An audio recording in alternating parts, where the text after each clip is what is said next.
பாரதிராஜாவின் மகன் மனோஜ் பாரதிராஜா மாரடைப்பால் காலமானார். அவருக்கு அண்மையில் பைபாஸ் சர்ஜரி செய்து வீட்டில் ஓய்வெடுத்து வந்த நிலையில் பாரதிராஜாவின் மகன் மனோஜ் பாரதிராஜா திடீரென உயிரிழந்தார்.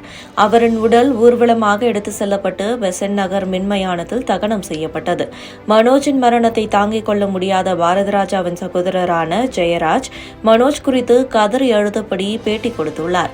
பாரதிராஜாவின் மகனான மனோஜ் தனது தந்தை போல சினிமாவில் ஒரு நிலையான இடத்தை பிடிக்க வேண்டும் என ஆசைப்பட்டார். இதற்காக படிப்பை பாதியில் நிறுத்திவிட்டு மணிரத்னத்திடம் உதவி இயக்குநராக சேர்ந்து பாம்பே படத்தில் உதவி இயக்குநராக பணியாற்றினார். பாரதிராஜா சினிமாவிற்கு வந்ததே நடிகராக வேண்டும் என்பதால் தனது மகனை தாஜ்மஹால் படத்தில் ஹீரோவாக்கினார். இந்த படத்தை தொடர்ந்து சமுத்திரம், அல்லி அர்ஜுனா, வருஷமெல்லாம் வசந்தம், பல்லவன், ஈரநிலம் ஆகிய படத்தில் ஹீரோவாக நடித்தார்.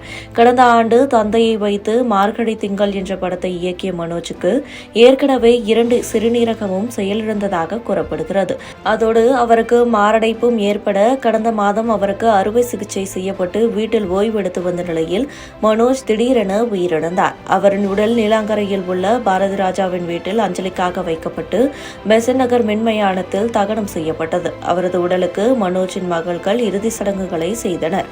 இந்த நிலையில் மனோஜின் சித்தப்பாவும் பாரதிராஜாவின் சகோதரருமான ஜெயராஜ் அளித்த பேட்டியில் மனோஜுக்கு இதயத்தில் 2-3 அடைப்பு இருந்தது. அதற்காக தனியார் மருத்துவமனையில் அறுவை சிகிச்சை செய்ய ஏற்பாடு செய்தோம். ஆனால் மனோஜ் எனக்கு ஆபரேஷன் வேண்டாம் என்று சொன்னார். நாங்கள் தான் மகள்கள் இருக்கிறார்கள் என்று எடுத்து சொல்லி பைபாஸ் சர்ஜரி பண்ண வைத்தோம். ஆபரேஷனுக்கு பின் எல்லாம் சரியாகிவிட்டது என்றுதான் மருத்துவர்கள் சொன்னார்கள். ஆனால் அன்று மாலை பப்பாளி பழம் சாப்பிட்டார். பின் டீ வேண்டும் என்று கேட்க மருமகள் டீ போட்டுக்கொண்டு இருந்தார். அப்போதே எனக்கு என்னமோ பண்ணுது என்று சொல்லியபடி உயிரை விட்டார். எங்களுக்கு ஒன்றுமே புரியவில்லை. நன்றாக அனைவரிடமும் பேசிக் கொண்டு இருந்தான். காலையில் அப்பாவிடம் பேசிக் கொண்டிருந்தான். அவர் தேனி போக வேண்டும் என்று சொல்லியிருக்கிறார். நாளைக்கு நீங்க போங்க, நான் 2 நாட்கள் கழித்து வருகிறேன் என்று நன்றாக பேசிக் கொண்டிருந்தவனுக்கு திடீர்னு என்ன ஆச்சுன்னு ஒண்ணுமே புரியல. ஒரே மர்மமாக இருக்கிறது. ஒருவேளை மனோஜுக்கு வேறு ஏதாவது பிரச்சனை இருந்து எங்களுக்கு தெரிந்தால் வருத்தப்படுவோம் என நினைத்து மறைத்து விட்டாரா என்கிற சந்தேகம் கூட வருகிறது.